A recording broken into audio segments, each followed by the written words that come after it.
우리 하나님은 우리를 축복하길 원하시며 또 비전을 주시고 새로운 약속의 땅을 주는 분이십니다. 하나님이 주시는 그 비전의 인생, 그 인생은 우리를 흥분하게 만들고요, 또 기쁘게 하고 풍성하게 하면서 깊은 만족을 주게 되죠. 하지만 동시에 또 우리를 흔들고 아프게 하며 또 어떨 때는 답답하고 힘든 어둠의 골짜기를 거쳐가게 하기도 합니다. 그래서 오늘 본문에 보면 이 다윗이 고백하기를 굉장히 자기의 인생이 정말 너무 힘들었다, 어려웠다, 고난스러웠다라고 고백하는 것을 우리가 알 수가 있게 되죠. 그래서 너무 이럴 때 힘들어서 그만 포기하기 쉽게도 만들지만 이때 절망하고 포기하면 안 됩니다. 왜냐하면 이 모진 비바람은 나무의 뿌리를 더 깊고 단단하게 만들어서 이 장차 아름드리 나무가 될 준비를 하도록 만들기 때문이죠. 이 다윗은 하나님께 기름 부음을 받고 왕으로 준비되었습니다. 그는 힘을 다하여 주님을 섬겼고 주의 백성으로 쓰임받았죠. 모두가 골리앗으로 인하여서 두려워했지만 그는 당당하게 하나님의 이름을 선포합니다. 하지만 그에게 돌아온 결과는요, 이 사울의 원수가 되는 것이었어요. 다윗이 왕이 되었을 때 승승장구했습니다. 성경은 그가 가는 곳마다 승리가 임했다라고 할 정도로 다윗이 가는 곳마다 승전보가 울렸습니다. 그러나 다윗의 실수로 인하여서 그는 말도 안 되는 모진 고통과 또 고난 가운데 처하게 됩니다. 모두가 신앙생활하면서 꿈꾸는 것이 하나 있는데요, 이 노년에 가면 평안한 생활을 영위하기를 원하고 있습니다. 그러나 다윗은 오히려 노년에 더 큰 괴로움을 당했고요, 엄청난 비바람이 폭풍처럼 그에게 몰려오게 됩니다.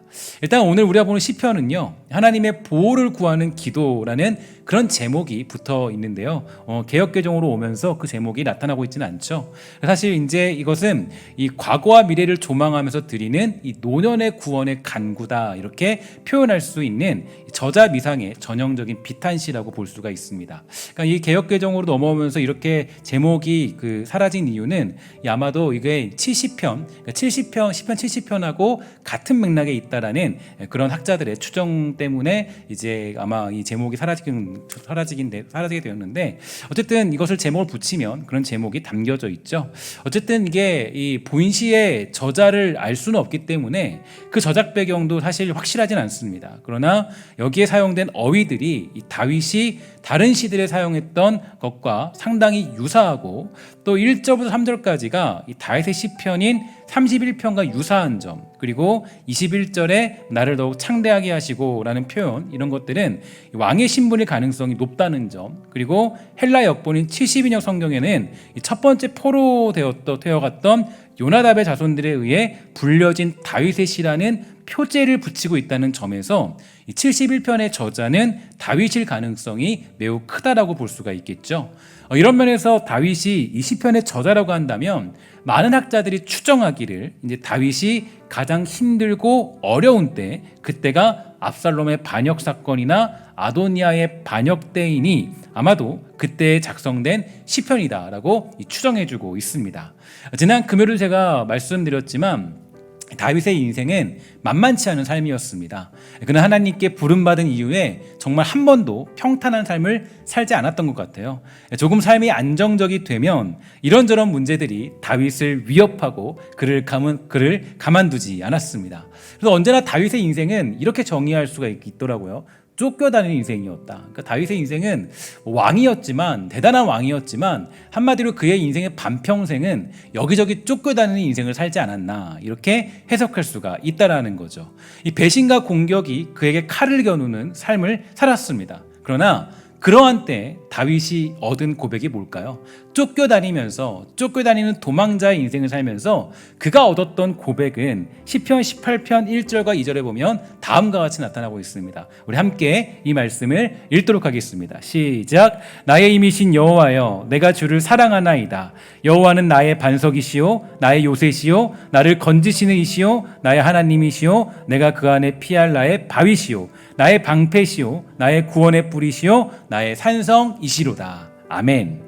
그는 하나님이 어떤 분이신가를 고난 중에 깨닫게 되고 정확히 알 수가 있었죠. 하나님이 어떤 분이신가를 고백하고 선포합니다. 그런데 이 고백에서 강조되는 것은 바로 나의라는 것이 붙고 있다는 건데요. 이 다윗은 분명히 말하고 있어요. 나의 힘이 되신 여호와, 나의 반석이신 여호와, 나의 요새이신 하나님, 이렇게 고백해요.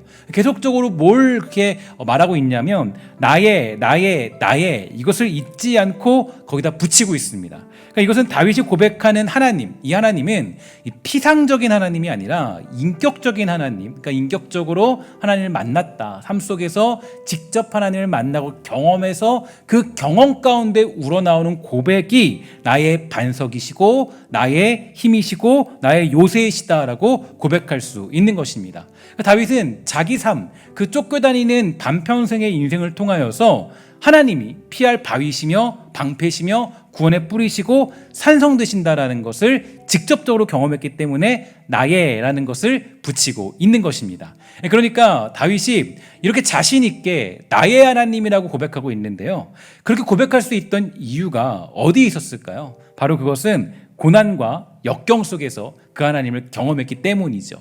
그러니까 내가 하나님을 진짜 경험하며 만나는 가장 적절한 순간이 어딘가 하면 내가 당하는 고난의 시점에 있어요. 내가 고통의 시점, 어떤 어려움의 시점, 막막함의 시점에 처했을 때 그때 우리 하나님이 방패시라는 것을 깨닫게 되고 우리 하나님이 피할 바위라는 걸 깨닫게 되고 그때서야 구원의 뿌리시라는 걸 산성되심을 깨닫게 되더라는 거예요.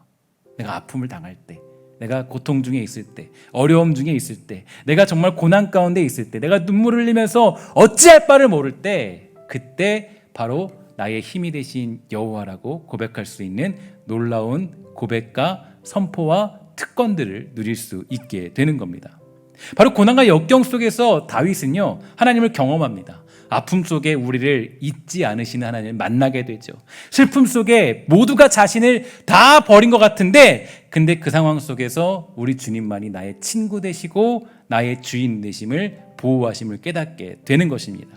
오늘 우리가 보는 본문도 다르지 않아요. 이 본문도 아까도 말씀드렸지만 그 노년에 드리는 그런 간구와 기도라고 말씀을 드렸죠.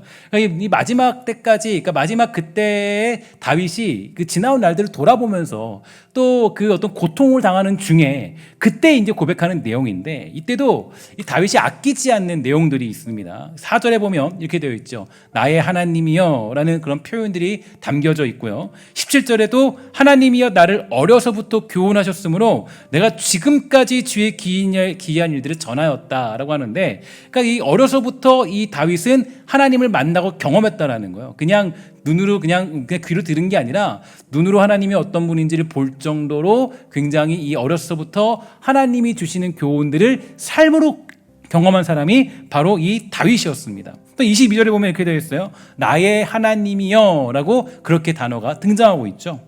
다윗은 실제로 하나님이 누구신가를 이 삶 속에서 경험할 수 있던 겁니다.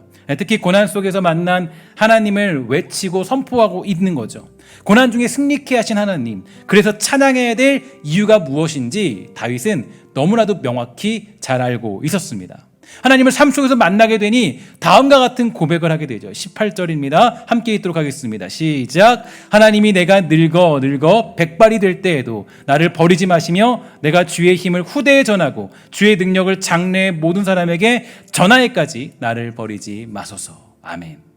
지금까지 하나님은 자신을 고난 중에도 지켜주셨으며 앞으로 맞이할 고통도 도우실 것을 저는 믿고 있습니다. 끝까지 그 하나님을 전하도록 나를 버리지 마소서. 내가 그동안 하나님이 나의 피할 바위시고 나의 힘 되시고 나의 구원의 뿔 되시고 산성 되신 사실을 내가 경험했는데 이 사실이 끊이지 않도록 하나님 내가 그 일들을 전할 수 있도록 나를 버리지 마시고 여전히 영원히 나와 함께 해주세요라고 고백하는 다윗의 모습을 우리는 확인할 수가 있게 되는 거죠.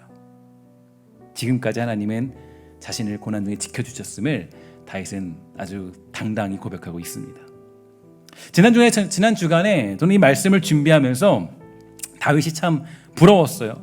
그럼 원래 시를 쓴다는 것, 시라는 것은 피상적인 이야기를 하면요, 그 감정이 전혀 느껴지지 않습니다. 그러니까 아무리 아름다운 단어를 다 갖다 넣어도 사실 시라는 것은 그 감정들이 진짜 자신의 삶에서 내 생각 가운데 내 고뇌 속에서 튀어나오지 않으면 그 시라는 것은 아무런 감동도 전달될 수 없어요.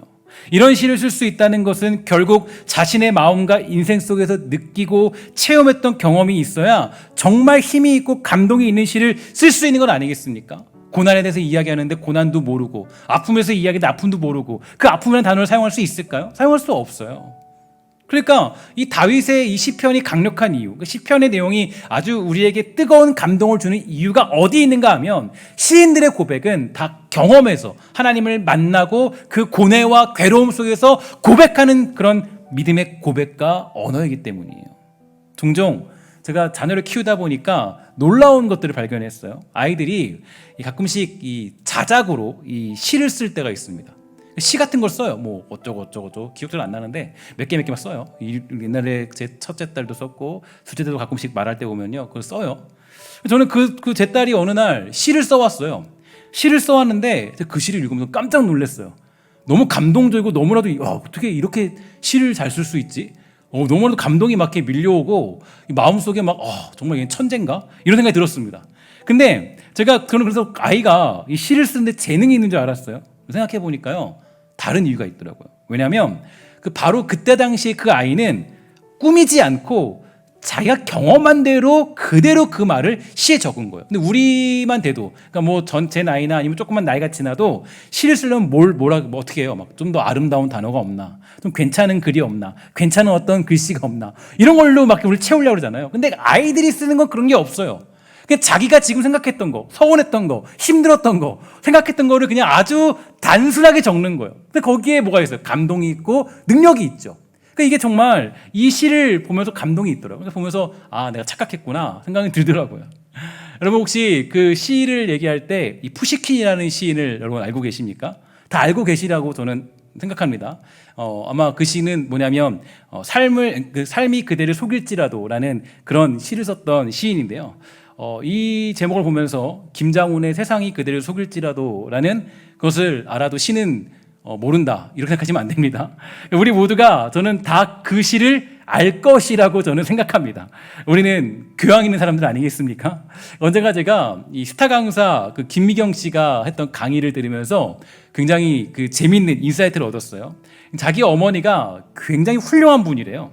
왜 그러냐라고 하니까, 어머니가 자녀를 키울 때, 자기를 키울 때요, 늘 이렇게 말했다 그럽니다. 야, 너는 잘 될 거야. 넌 잘 될 수밖에 없어. 왠지 알아?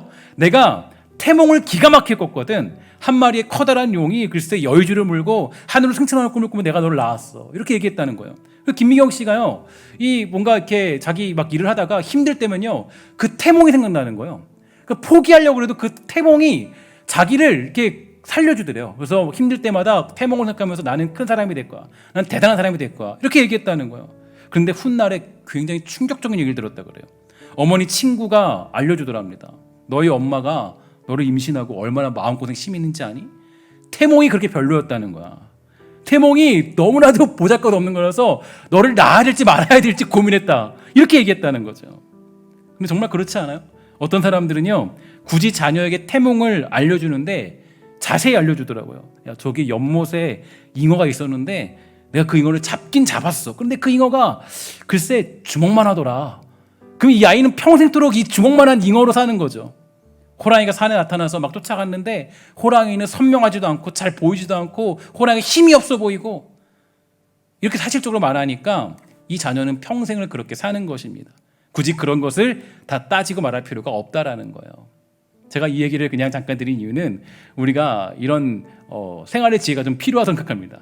푸시킨이라는 시인을 아내 모르는데 따질 필요 없어요. 좀 가족끼리 지금 그 예배하는 분들이 있을 텐데 뭐 서로 바라보면서 푸시킨을 아냐, 삶이 그대를 속일지라도냐, 세상이 그대를 속일지라도냐, 이렇게 따질 필요 없습니다.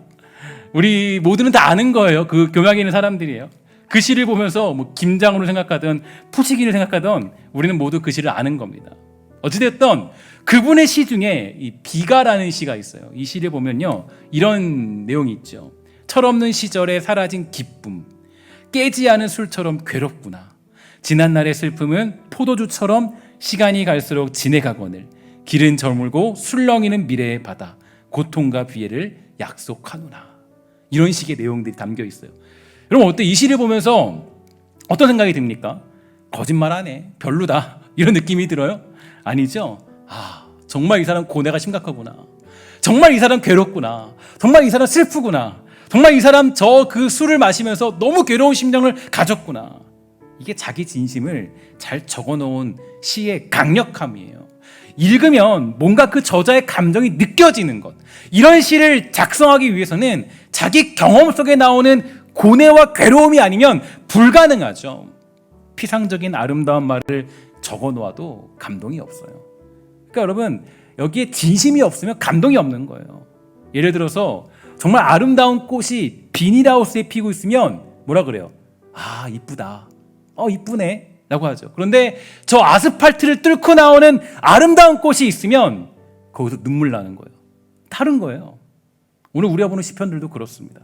시편의 강점이 여기에 있죠. 시편의 강점은요, 그 저자가 경험한 하나님을 그 고뇌와 아픔과 괴로움 속에서 솔직하게 고백하고 그 고뇌와 어려움들 속에서 만난 하나님, 인생 중에 만난 하나님을 선포하는 것이기 때문에 이 시편을 볼 때마다 우린 동질감을 느끼고 또 그걸 통해서 하나님이 능력되심을 깨닫게 되는 것입니다. 저는 우리 사랑하는 주의 백성들이 주님과의 관계가 피상적이고 형식적인 관계가 되지 않기를 바랍니다. 우리가 정말 인격적인 관계, 하나님을 삶을 통해서 경험하면서 예수 그리스도의 십자가의 능력이 우리를 구원하심을 깨닫는 것, 삶 속에서 체험하고 느끼며 주님의 다시 오심을 진정 인생에서 경험하고 체험하는 믿음으로 성숙하게 되기를 주의 이름으로 간절히 소망합니다. 코로나 19 시대를 보내면서 하나님이 최근에 저에게 주시는 마음이 어떤 거냐? 그동안 우리는 하나님에 대해서 너무나도 피상적이고 형식적인 사람들은 아니었을까? 라는 생각을 하게 되었습니다. 하나님은 그러한 관계를 가장 경멸하고 싫어하시는데 혹시 우리는 하나님을 삶으로 경험하려 하지 않고 이상으로만 추구하면서 하나님을 문자적으로만 선포하며 이용해 먹는 사람들은 아니었을까? 이런 생각을 하게 되었습니다. 하나님은 그러한 경배를 받기 원하는 분이 아니죠. 주님은 우리에게 어디로 가라 그럽니까? 골방에 가서 너는 나에게 기도하라고 얘기합니다. 골방에 가서 하는 게 혼자 외톨이로 신앙생활 그게 아니죠. 거기 가서 너 나와 진짜로 만나자. 너 나랑 진짜 만나자. 진짜 만나서 나랑 마음을 나누고 생각을 나누고 너 나랑 정말 그 하나님의 크심을 나누자. 그게 골방에 가서 주님 만나는 모습입니다. 하나님은 삶을 통하여서 자신이 누구이신가를 깨닫고 선포하는 것, 그런 관계를 원하는 분이시죠. 오늘 시편 속의 시인은 백발이 될 때까지 하나님의 능력을 선포하겠다라고 말합니다. 이는 그냥 하는 다짐이 아니라 내가 경험하는 그 하나님을 삶 속에서 평생토록 경험하고자 하는 고백과 선포가 담겨 있어요. 고난과 두려움보다 앞서 하나님을 깨닫는 것이 훨씬 더 중요한 것입니다. 최근 아프가니스탄의 사태를 보면서 많은 사람들이 위기에 처해 있는 것을 우리는 보게 되죠. 얼마나 그들의 핍박이 무섭습니까? 알려진 바로는 탈레반들이 이 기독교인들의 명단을 거의 다 입수했다라고 그렇게 나오고 있고요. 그 사람들을 그냥 두지 않는다라는 그런 이야기를 우리는 전해 듣고 있습니다. 많은 선교사들이 여기저기로 편지를 보내고 있는데 사실 알려진 것보다 훨씬 더 위험한 상황에 처해 있다라는 소식들을 여러모로 듣게 되고 있죠. 아마 거기에 있는 사람들은요, 하루하루가 공포스러운 하루를 보내게 될 거예요.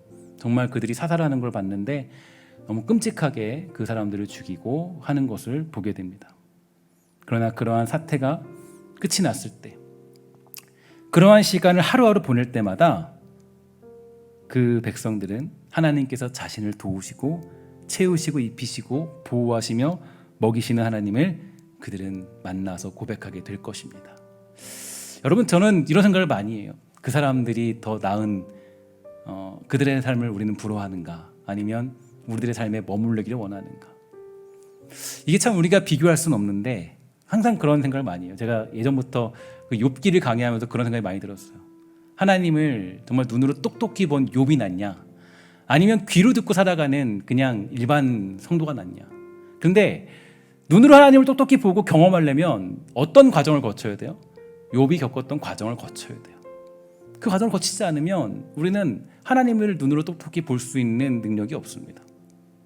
그러니까 사실 우리가 사모하는 그 믿음, 삶, 그건 어디로 가는 건지, 그러니까 아프가니스탄의 그 사람들, 정말 그 안에서 믿음을 지키며 살아가는 사람들, 물론 생명은 빼앗길지언정 사실 이렇게 얘기하면 모르지만 우리는 그들이 어쩌면 더 부러울 수 있어요. 어쩌면 그들이 더 부러워야 될 믿음을 가지고 있어야 돼요. 어쩌면 그들을 보면서 얼마나 크나큰 하나님을 경험할까요? 얼마나 그 죽음 속의 위기 속에서 그 하나님의 크나큰 영광을 그들은 경험하게 될 거예요. 물론 우리가 아직 경험해보지 않아서, 그런 자리에 서지 않아서, 저도 그 자리까지 가지 않아서 그런 어떤 공포와 두려움이 크다는 것을 너무나도 그걸 잘 이렇게 경험하지 못했지만, 그러나 우리가 지금 현재로서 고백할 수 있는 건 어쩌면 그들의 믿음과 모습들이 지금 살고 있는 우리들보다 훨씬 더 큰 축복을 받고 있는 자리에 있는 게 아닌가. 우리들보다. 우리들은 평안하게 살고 있지만, 우리들은 행복하게 살고 있지만, 우리들은 괜찮은 믿음에 살고 있지만, 그러나 만약에 하나님과의 관계가 피상적인 관계이고 시편 하나 써낼 수 없다면, 시편 하나 고백할 수 없다면, 나의 하나님 해도 거기에 정말 하나님과 내가 연결되어 있지 않다면, 그거는 우리에겐 너무 큰 비극이라는 거죠. 너무 큰 비극이에요. 그것보다 큰 비극은 없어요. 여러분, 그래서 선지자들이 존재했죠. 이사야 선지자, 예레미야 선지자, 뭐 이런 선지자들이 등장한 이유는, 너희들 그렇게 믿을 거면 하나님 그거 받지 않는다. 그거는 하나님 원하시는 게 아니다.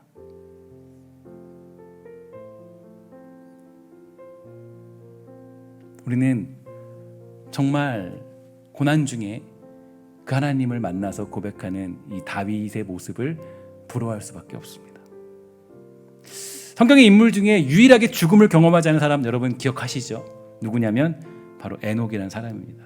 에녹을 여러 방면으로 해석할 수 있지만, 저는 에녹을 보면서, 오늘 말씀을 보면서 에녹이 떠올랐어요. 뜬금없이 왜 에녹이 떠올랐냐? 창세기 5장 24절 이렇게 되어 있습니다. 에녹이 하나님과 동행하더니 하나님이 그를 데려가심으로 세상에 있지 아니하였더라. 아멘.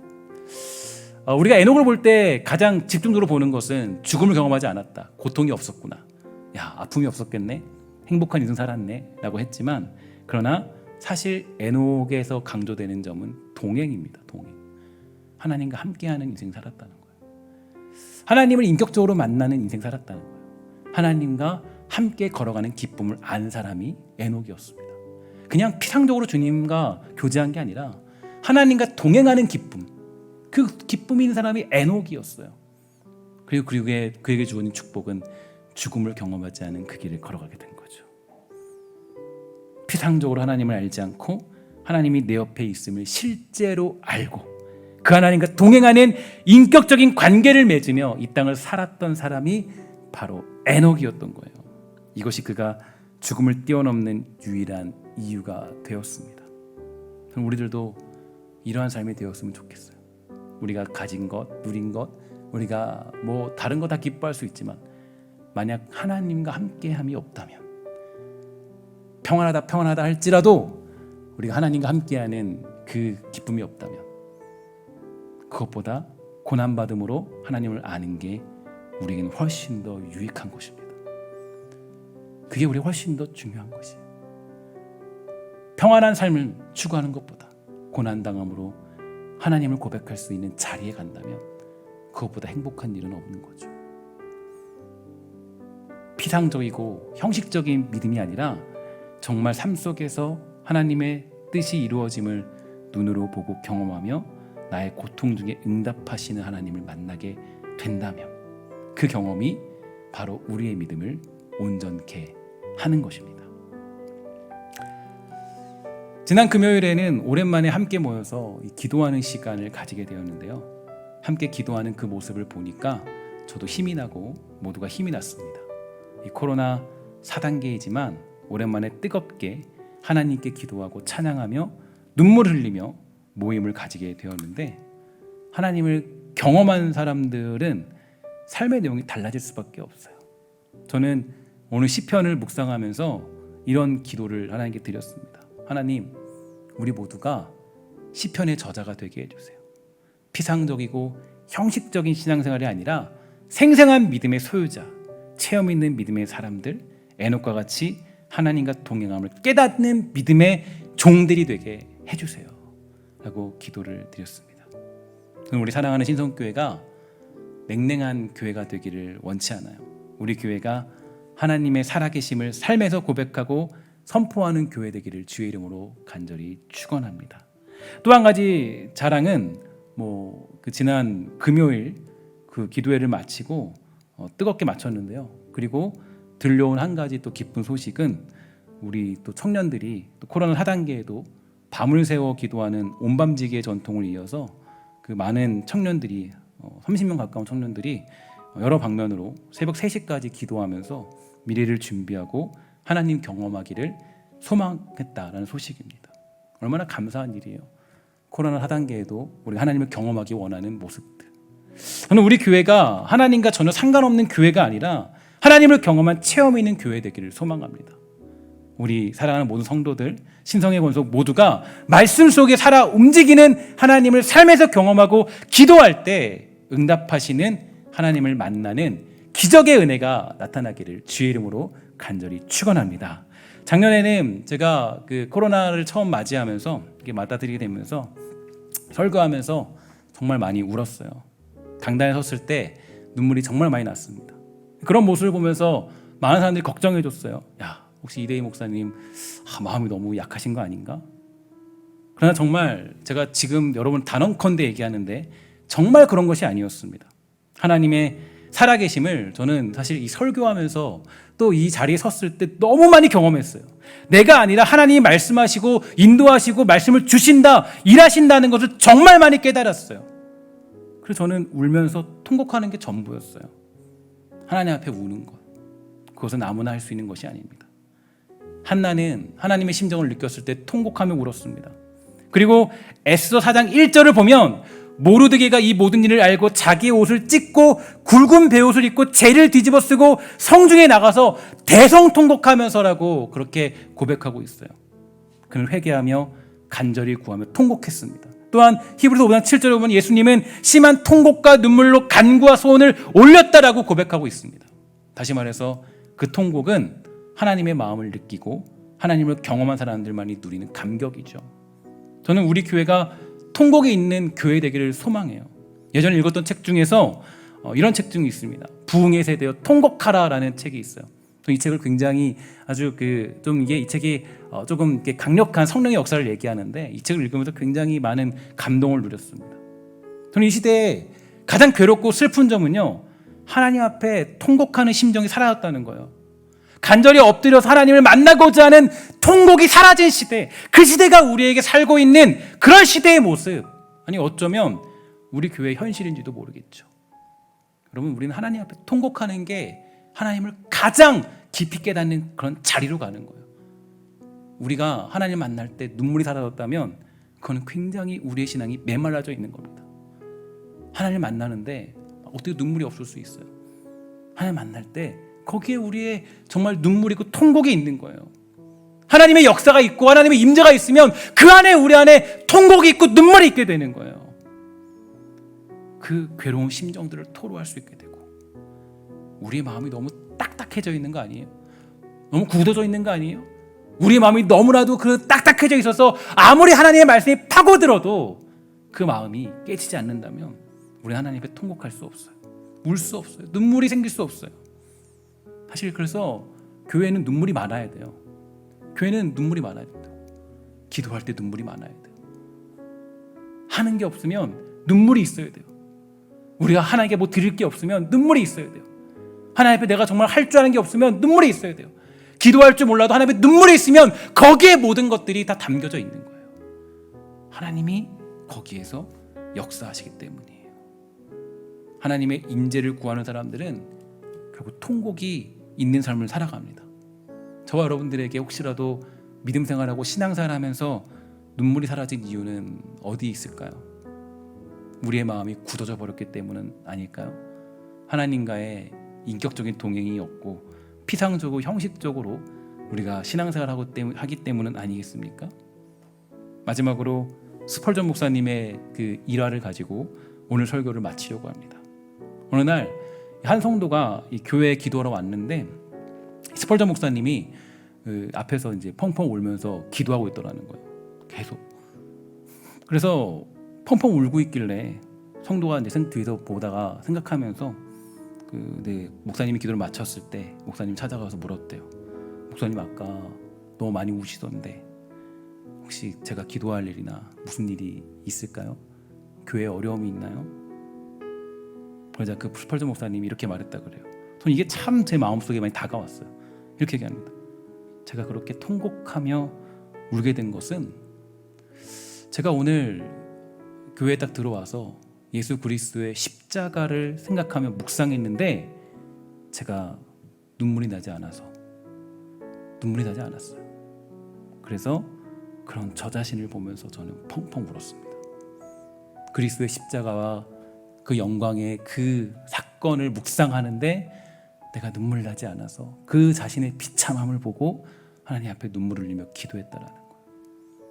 그만큼 우리가 눈물과 통곡이라는 것은 그리스도인에게 뺄 수 없는 우리의 믿음의 고백이 되더라는 겁니다. 정말 그렇지 않습니까? 우리 하나님을 만난다면, 여러분 하나님 만난다면 그 하나님 앞에 그냥 똑바로 하나님 앞에 설 수 있을까요? 하나님의 영광의 임재에 압도되어서 우리 하나님 앞에 엎드려서 경배하며 눈물을 흘리며 펑펑 울면서 하나님 앞에 나아갈 수밖에 없는 게 우리들의 모습 아니겠습니까? 그런데 만약 우리가 최근에 한 번도 하나님 앞에 눈물을 흘려 기도한 적이 없다면, 하나님의 구원이 내 인생과 전혀 별개인 것처럼 우리가 살아가고 있었다면, 혹여라도 하나님의 음성이 나와는 전혀 상관없이 들려왔다면, 우리의 신앙이 피상적이고 형식적으로 살아왔다면, 그렇다고 맨날 우리가 울어야 된다는 건 아니죠. 근데 만약 우리가 뜨거운 감동이 내 마음속에 없다면 그건 어떤 예배의 문제도 아니고 설교자의 문제도 아니고 어떤 다른 것의 찬양의 문제도 아니에요. 바로 나의 문제라는 거죠. 내가 하나님을 향한 첫사랑을 잊어버렸기 때문에 무엇이 들어와도 거기에 감격과 감동이 없고 우리는 거기에 메말라 있는 심령으로 살아갈 수밖에 없는 것입니다. 우리 사랑하는 주의 백성들 모두가 이 코로나 시대를 지날 때 형식적인 예배들을 버리고 형식적인 신앙생활을 버리고 주님의 말씀처럼 골방에 가서 기도할 줄 아는, 그래서 거기서 우리 하나님이 누군지를 직접 경험하고 고백할 줄 아는 믿음으로 거듭 성장하게 되기를 주의 이름으로 간절히 부탁을 드리겠습니다. 그것을 위해 기도하시고 우리 교회가 함께 모였을 때 정말 하나님 앞에 통곡하며 울며 기도하며 하나님의 심정을 구할 줄 아는 복되고 아름다운 주의 사람 다 되시기를 주의 이름으로 간절히 부탁을 드립니다. 기도하도록 하겠습니다. 하나님 감사합니다. 사랑하는 주 백성들 모두가 하나님의 눈물을 회복하도록 허락하여 주시고 그리스도인으로서 우리가 정말 눈물을 흘릴 줄 알고 통곡할 줄 알고 하나님의 마음을 느끼며 엎드려 경배하며 하나님께 드릴 줄 아는 복되고 아름다운 백성 되도록 허락하여 주시옵소서. 이 시편을 작성한 백성들, 이 아버지 하나님 다윗이나 또 수많은 성경의 인물들은 하나님을 피상적으로 고백한 것이 아닙니다. 그냥 하나님을 알지도 모르고 정말 깨닫지도 못하고 정말 하나님을 경험하지도 않은 채 고백한 것이 아니라 하나님이 누구신지, 하나님이 어떤 분이신지, 하나님이 우리에게 무엇을 말씀하시고 어떻게 역사하시는지를 깨달았기 때문에 그들은 하나님이 시편을 작성하면서 자기의 감동과 통곡을 가지고 주님께 이 시편을 올려드렸습니다. 사랑하는 백성들 모두가, 우리 사랑하는 백성들이 정말 이 시편을 써내려갈 줄 아는 복되고 아름다운 신앙의 유산들을 백발이 될 때까지 누릴 수 있도록 허락하여 주시옵소서. 우리 하나님이 영원히 함께할 줄 믿사오며 모든 말씀 예수님의 이름으로 간절히 기도합니다. 아멘.